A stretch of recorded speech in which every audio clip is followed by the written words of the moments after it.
Hi guys, मैं कुशल हूँ Eicher Bhopal से और आज हम सिग्नल्स एंड सिस्टम्स कोर्स का मॉड्यूल 10.1 शुरू कर रहे हैं जिसमें हम डिस्क्रीट टाइम सिग्नल्स और सिस्टम्स के बारे में जानेंगे। अभी तक हमने इस कोर्स में लार्जली कंटिन्यूअस टाइम सिग्नल्स और सिस्टम्स के बारे में जाना है कि उनके एनालिसिस हम किस तरीके से कर सकते हैं। तो अभी हम अगले जो हमारे 3 हफ्ते हैं, वीक 10, वीक 11 और वीक 12, इन तीनों वीक्स में हम डिस्क्रीट टाइम सिस्टम्स के बारे में जानेंगे। तो मैक्सिमम कॉन्सेप्ट्स जो कंटिन्यूअस टाइम केस के लिए हमने सीखे थे, वही similar concepts discrete time case में भी एप्लीकेबल होते हैं, लेकिन फिर भी दोनों में कुछ इंपॉर्टेंट डिफरेंसेस होते हैं जिन्हें समझना बहुत ज़रूरी है। तो आज हम शुरू कर रहे हैं मॉड्यूल 10.1 डिस्क्रीट टाइम कॉन्वोल्यूशन सम। तो जो कॉन्वोल्यूशन होता है वो आपने ऑलरेडी पढ़ा है कंटिन्यूअस टाइम केस के लिए। तो आज हम देखेंगे कि डिस्क्रीट टाइम केस के लिए हम कॉन्वोल्यूशन को किस तरह से डिफाइन करते हैं।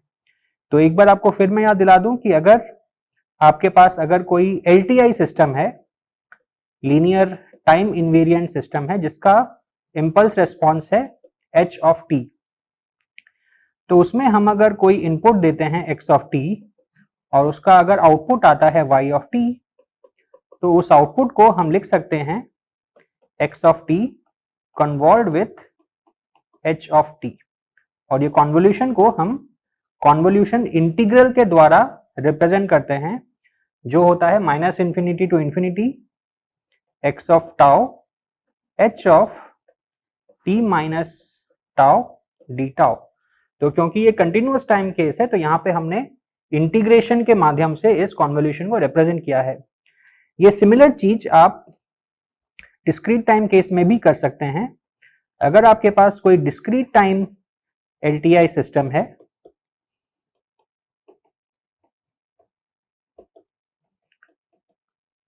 जिसका इंपल्स रिस्पॉन्स है h ऑफ n, आपको जैसे याद होगा हमने बताया था कि जो डिस्क्रीट टाइम सिस्टम्स होते हैं उनमें हम वेरिएबल t की जगह n यूज करते हैं और n को हम ऐसे स्क्वायर ब्रैकेट्स में लिखते हैं।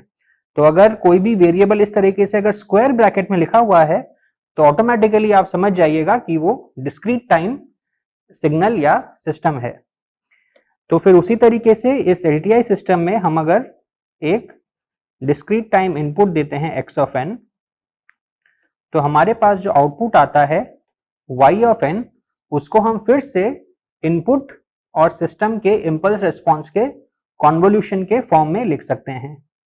तो ये बन जाएगा x of n convolved with h of n। अब सवाल आता है कि इस कॉन्वोल्यूशन का फॉर्मूला क्या है।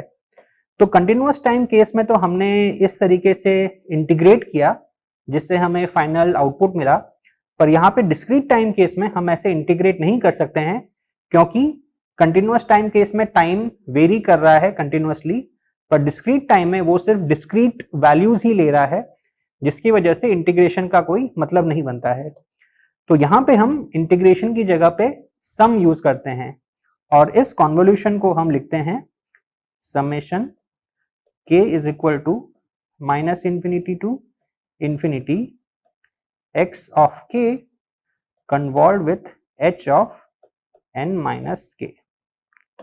तो देखिए यहाँ पे जैसे x of tau into h of t minus tau था, उसी तरीके से यहाँ पे x ऑफ k और h of n minus k है।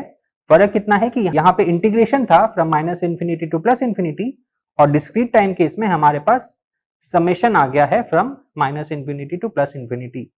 तो बेसिक कॉन्सेप्ट दोनों का सेम है, लेकिन जो मैथमेटिकल एक्सप्रेशन है उसमें थोड़ी सी डिफरेंसेस हैं।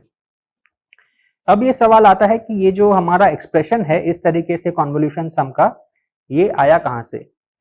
तो जैसे कि आपको याद होगा कि कंटिन्यूअस टाइम केस में हमने क्या किया था, हमने लिखा था x of t is equal to integration -∞ to ∞ x of tau delta of t minus tau d tau, और इस तरीके से हमने x ऑफ t को रिप्रेजेंट किया था। और फिर हमने LTI सिस्टम की लीनियर और टाइम इनवेरिएंट प्रॉपर्टी को यूज करके हमारे पास ये वाला एक्सप्रेशन आया था आउटपुट के लिए। तो डिस्क्रीट टाइम केस में भी हम इसी तरह का एक रिप्रेजेंटेशन लिख सकते हैं अगेन, पर हम इंटीग्रेशन की जगह पे समेशन लिखेंगे। तो हम क्या लिखेंगे, that x of n is equal to sum of k equal to minus infinity to plus infinity x of k delta of n minus k। अब यहाँ पे एक इंपॉर्टेंट चीज समझने की है कि ये जो डेल्टा फंक्शन है और ये जो डेल्टा फंक्शन है दोनों में बहुत बड़ा डिफरेंस है। ये जो डेल्टा फंक्शन है इसे हम कहते हैं डिराक डेल्टा फंक्शन,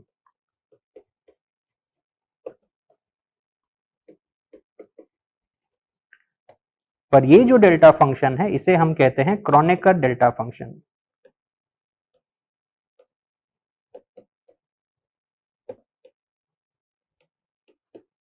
तो दोनों में डिफरेंस क्या है, जो हमारा डिराक डेल्टा फंक्शन होता है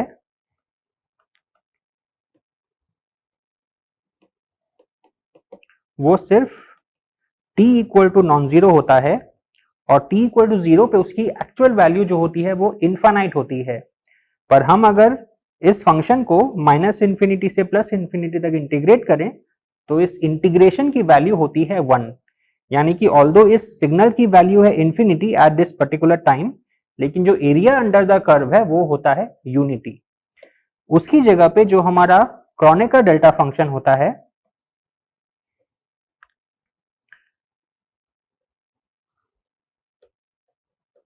वो सिर्फ n इक्वल टू जीरो पे ही नॉन जीरो होता है और उसकी वैल्यू होती है 1, यानी कि जो क्रोनेकर डेल्टा फंक्शन होता है वो ब्लो अप नहीं करता है और वो इस तरीके से डिफाइंड होता है। तो अगर कोई डेल्टा फंक्शन दिया हुआ है तो आप कैसे पता करेंगे कि वो डिराक डेल्टा फंक्शन है या क्रोनेकर डेल्टा फंक्शन? अगेन बहुत आसान है, अगर डेल्टा फंक्शन का जो आर्ग्यूमेंट है वो इस तरह के ब्रैकेट में लिखा हुआ है तो वो एक कंटिन्यूअस टाइम डेल्टा फंक्शन है जो कि एक डिराक डेल्टा फंक्शन होता है। लेकिन अगर आपका जो डेल्टा फंक्शन है उसका आर्ग्यूमेंट ऐसे स्क्वायर ब्रैकेट में लिखा हुआ है तो इससे आप समझ सकते हैं कि वो एक क्रोनेकर डेल्टा फंक्शन है जो कि सिर्फ डिस्क्रीट टाइम इंस्टेंट्स पे डिफाइंड है और जो n इक्वल टू जीरो पे ही नॉन जीरो है और उसकी वैल्यू है यहाँ पे इक्वल टू 1। तो अब आप पूछेंगे कि ये जो एक्सप्रेशन हमने लिखा x ऑफ n को इस तरीके से, ये आया कहाँ से? तो एक सिंपल सा एग्जांपल देखते हैं जिससे आपको ये कॉन्सेप्ट समझ में आ जाएगा। अब देखिए, जैसे हमने बताया कि जो डेल्टा फंक्शन होता है वो होता है सिर्फ n इक्वल टू जीरो पे नॉन जीरो और उसकी वैल्यू होती है 1, बाकी सारे n के लिए वो जीरो होता है। तो अभी अगर हम कोई सपोज एक सिंपल सा सिग्नल लेते हैं, सपोज x ऑफ n जो कि नेगेटिव n के लिए जीरो है और सपोज पॉजिटिव n के लिए कुछ इस तरीके से है। तो इसे हम अगर डेल्टा फंक्शन के रूप में रिप्रेजेंट करना चाहें तो कैसे कर सकते हैं? अब देखिए, ये जो हमारा वैल्यू है 1 at n equal to zero, ये एग्जैक्टली डेल्टा फंक्शन के बराबर है। तो हम लिख सकते हैं x of n is equal to x at zero into delta of n। फिर ये जो टर्म है ये है, इसकी मैग्नीट्यूड है 0.7 और ये है n इक्वल टू 1 पे, यानी कि डेल्टा फंक्शन को हम अगर राइट साइड में 1 टाइम यूनिट से शिफ्ट करेंगे तो हम यहाँ पे आ जाएंगे और उसकी मैग्नीट्यूड को हम अगर 0.7 से मल्टीप्लाई कर देंगे तो हमारे पास एग्जैक्टली ये वाला जो टर्म है वो आ जाएगा, यानी कि this plus x at 1 into delta of n minus 1। हमने क्योंकि डेल्टा फंक्शन को 1 यूनिट से शिफ्ट कर दिया है ताकि डेल्टा फंक्शन अब n इक्वल टू 1 पे नॉन जीरो हो जाए। फिर वैसे ही जो तीसरा टर्म है उसके लिए आएगा plus x of 2 delta of n minus 2। तो इस तरीके से आप आगे के बाकी सारे टर्म्स भी लिख सकते हैं। तो अभी अगर आप इसको एक कॉम्पैक्ट फॉर्म में लिखना चाहें तो आप इसे लिख सकते हैं equal to summation k equal to minus infinity to plus infinity x of k into delta of n minus k. तो हमारे पास जो एक्स ऑफ एन का रिप्रेजेंटेशन है वो आ गया है अब डेल्टा फंक्शन के फॉर्म में, जो कि एक क्रोनेकर डेल्टा फंक्शन है। अभी सवाल है कि आपका जो एलटीआई सिस्टम है उसमें आपने इस तरह का अगर इनपुट अगर उसमें दिया तो क्वेश्चन है कि अब आउटपुट क्या होगा। तो आउटपुट को हम अगर रिप्रेजेंट करते हैं y of n is equal to, हम जो एलटीआई सिस्टम का जो ट्रांसफॉर्म है हम उसे सपोज इस तरीके से लिखते हैं। ऐसे लिखने का मतलब है कि हमारा जो x ऑफ n है वो इनपुट है और वो इस एलटीआई सिस्टम के ऑपरेशन के थ्रू गुजर रहा है और उससे हमें y ऑफ n आउटपुट मिल रहा है। तो इसे फिर हम लिख सकते हैं इक्वल टू, फिर हम x ऑफ n का जो रिप्रेजेंटेशन है ये वाला हम इसे यहाँ पे सब्स्टिट्यूट कर सकते हैं। तो हमें मिलेगा summation k equal to minus infinity to infinity x of k delta of n minus k। अब यहाँ पे जो हमने सब्सक्रिप्ट n लिखा हुआ है वो इसलिए लिखा हुआ है कि ये LTI system operation n variable पे होता है, ना कि k वेरिएबल पे। और क्योंकि ये हमारा ऑपरेशन लीनियर है और टाइम इनवेरिएंट भी है, तो इसकी लीनियरिटी प्रॉपर्टी को यूज करके हम इस ऑपरेशन को समेशन के अंदर ले जा सकते हैं। और क्योंकि ये x जो है ये सिर्फ अब यहाँ पे k का फंक्शन है जो कि n पे डिपेंड नहीं करता है, हम इस ऑपरेशन को x के भी अंदर ले जाके सिर्फ इस डेल्टा फंक्शन पे ऑपरेट कर सकते हैं। यानी कि हमारे पास हो जाएगा, इसे हम लिख सकते हैं summation of k equal to minus infinity to plus infinity x of k, फिर ये हमारा एलटीआई सिस्टम का operation on delta of n minus k। तो अभी हमने कैसे किया, इसकी लीनियरिटी प्रॉपर्टी को यूज करके, यूजिंग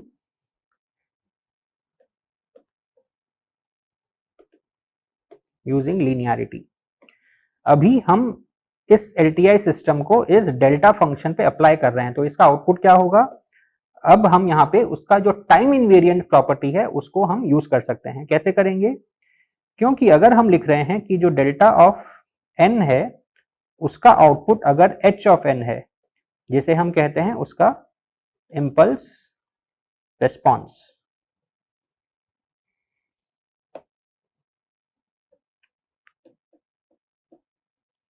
तो अभी हम अगर डेल्टा फंक्शन को अगर k यूनिट से अगर शिफ्ट करते हैं, तो क्योंकि हमारा सिस्टम टाइम इनवेरिएंट है तो उसकी वजह से क्या होगा कि हमारा जो आउटपुट है वो भी सिर्फ उतने ही टाइम पॉइंट से शिफ्ट हो जाएगा, उसमें और कोई फर्क नहीं पड़ेगा। यानी कि हम लिख सकते हैं इसे equal to summation of k equal to minus infinity to infinity x of k into h of n minus k। ये हमने कैसे लाया, यूजिंग टाइम इनवेरिएंस।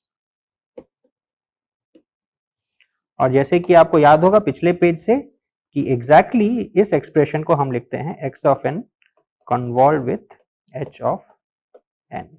तो यानी कि जो डिस्क्रीट टाइम एलटीआई सिस्टम्स होते हैं उनका आउटपुट इनपुट और इम्पल्स रिस्पॉन्स का कॉन्वोल्यूशन होता है, एग्जैक्टली जैसे कि कंटिन्यूअस टाइम केस में होता था, लेकिन फर्क इतना है कि यहाँ पे कॉन्वोल्यूशन को हम एज अ समेशन रिप्रेजेंट करते हैं इंस्टेड ऑफ अ इंटीग्रल। तो ये है हमारा बेसिक फॉर्मुलेशन। अब एक सिंपल सा एग्जांपल लेते हैं और देखते हैं कि उसके लिए हम किस तरीके से इस कॉन्वोल्यूशन को कैलकुलेट करेंगे। तो सपोज हम जो हमारा h ऑफ n है उसको हम लेते हैं इस तरीके से। जो h ऑफ n है वो सिर्फ 3 टाइम पॉइंट्स पे ही नॉन जीरो है, 0, 1 और 2, और यहाँ पे इसकी जो वैल्यू है वो है एग्जैक्टली 1।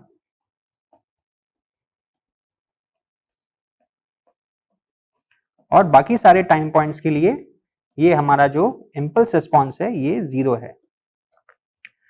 और अब अगर हम लेते हैं x ऑफ n इस तरीके से, ये हमारा n है और ये सिर्फ 0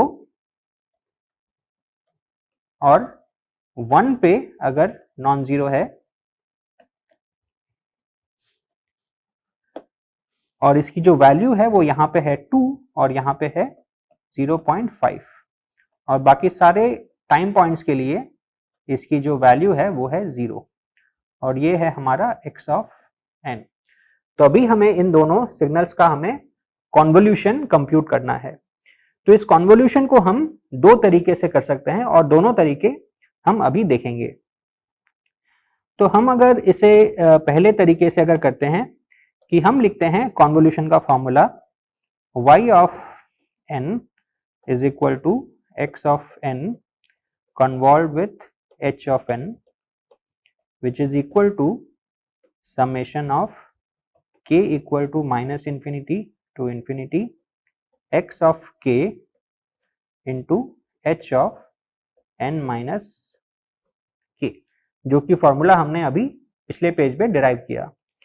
तो अभी अगर आप देखें कि ये समेशन जो है k equal to minus infinity से इन्फिनिटी तक जा रहा है, पर ये जो x ऑफ k जो टर्म है ये सिर्फ 0 और 1 पे ही नॉन जीरो है। तो यहाँ पे अगेन क्योंकि हमने अब वेरिएबल को चेंज कर दिया है तो आपको ये कंफ्यूजन नहीं होना चाहिए कि अभी ये x ऑफ k जब हम ले रहे हैं तो यहाँ पे हम x ऑफ k और यहाँ पे हम k कंसिडर करेंगे। तो x ऑफ k सिर्फ k इक्वल टू 0 और k इक्वल टू 1 पे ही नॉन जीरो है। तो ये जो टर्म है ये हमारा बन जाएगा x of 0 into h of n, क्योंकि हम अगर यहाँ पे k इक्वल टू 0 सब्स्टिट्यूट करेंगे तो हमारे पास सिर्फ h ऑफ n बच जाएगा plus x of 1 into h of n minus 1, क्योंकि अब हमने यहाँ पे k इक्वल टू 0 सब्स्टिट्यूट किया तो यहाँ पे बच जाएगा h ऑफ n माइनस 1 और बाकी सारे जो टर्म्स हैं वो सारे के सारे 0 हैं। तो अब h ऑफ n क्या है, h ऑफ n हमारे पास ऑलरेडी मौजूद है। तो इसे हम अगर डेल्टा फंक्शन के टर्म्स में अगर लिखना चाहें तो हमारे पास आएगा h of n is equal to delta of n plus delta of n minus 1 plus delta of n minus 2। तो ये जो टर्म है ये है delta function at delta of n, फिर डेल्टा को हमने 1 से शिफ्ट किया तो हमारे पास ये वाला फंक्शन आ गया और फिर डेल्टा को हमने अगर 2 यूनिट से शिफ्ट किया तो हमारे पास ये वाला फंक्शन आ जाएगा। तो ये है हमारा h ऑफ n। उसी तरीके से हम h ऑफ n माइनस 1 भी निकाल सकते हैं। h ऑफ n माइनस 1 का मतलब क्या है कि जो हमारा जो सिग्नल है वो पूरा का पूरा हमने 1 यूनिट से राइट साइड में शिफ्ट कर दिया है। तो ये क्या होगा, ये होगा delta of n minus 1 plus delta of n minus 2 plus delta of n minus 3।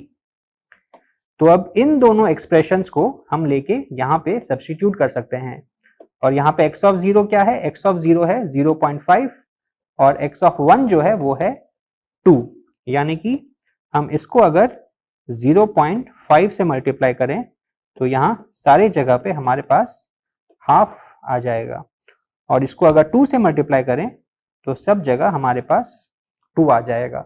और अभी इन दोनों को अगर हम ऐड करें तो हमारे पास आ जाएगा y of n is equal to addition of all these terms. तो जो डेल्टा ऑफ n है वो डेल्टा ऑफ n ही रहेगा क्योंकि यहाँ पे डेल्टा ऑफ n जैसा और कोई टर्म है नहीं।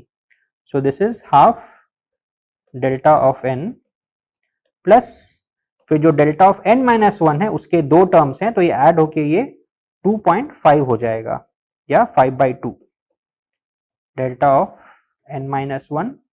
उसी तरीके से डेल्टा ऑफ n माइनस 2 पे भी हमारे पास 5/2 आ जाएगा और डेल्टा ऑफ n माइनस 3 पे हमारे पास n minus 2 delta of n minus 3 आ जाएगा। तो ये है हमारा फाइनल आउटपुट और इसे हम अगर प्लॉट करना चाहें तो हमारे पास क्या आएगा, ये है n। तो ये जो फंक्शन है ये जो डेल्टा ऑफ n वाला टर्म है वो सिर्फ 0 पे नॉन जीरो है और उसकी जो मैग्नीट्यूड है वो है हाफ। फिर डेल्टा ऑफ n माइनस 1 वाला टर्म जीरो होगा, सिर्फ नॉन जीरो होगा सिर्फ n इक्वल टू 1 पे और उसका जो मैग्नीट्यूड होगा वो होगा 5/2। वैसे ही डेल्टा ऑफ n माइनस 2 जो है वो n इक्वल टू 2 पे नॉन जीरो होगा और उसकी मैग्नीट्यूड होगी 5/2।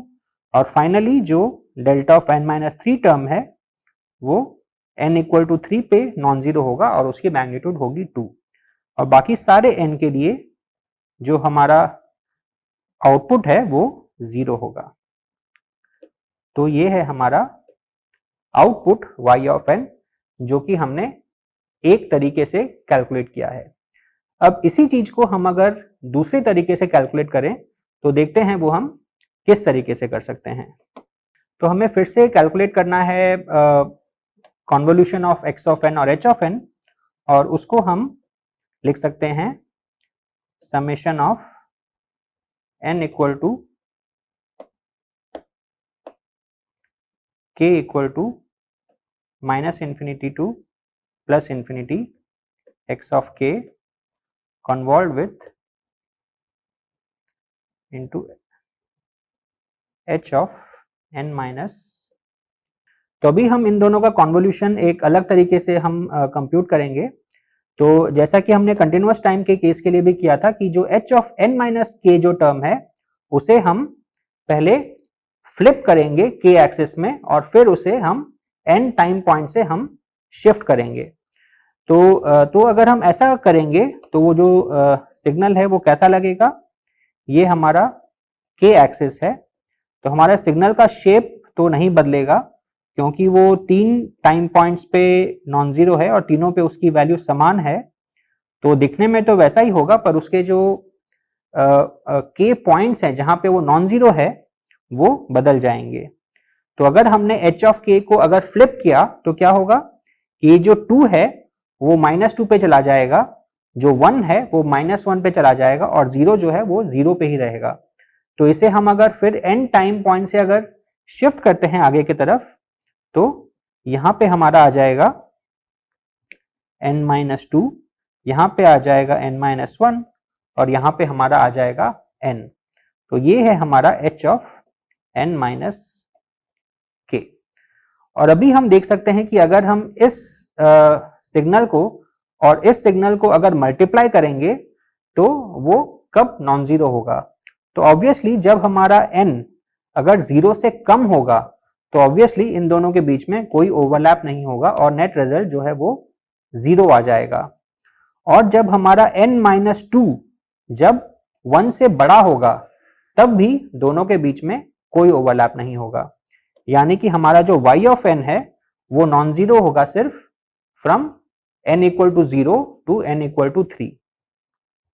तो अब देखते हैं कि n इक्वल टू 0 पे y की क्या वैल्यू होती है।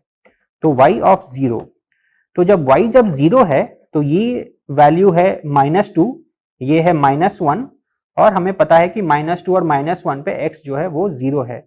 तो ओवरलैप जो होगा वो सिर्फ इस वैल्यू के लिए ही होगा और यहाँ पे वैल्यू कितनी है, यहाँ पे वैल्यू है एग्जैक्टली इक्वल टू 1। तो हम अगर इसको 0.5 से मल्टीप्लाई करते हैं तो हमारे पास आ जाएगा अगेन ओनली 0.5।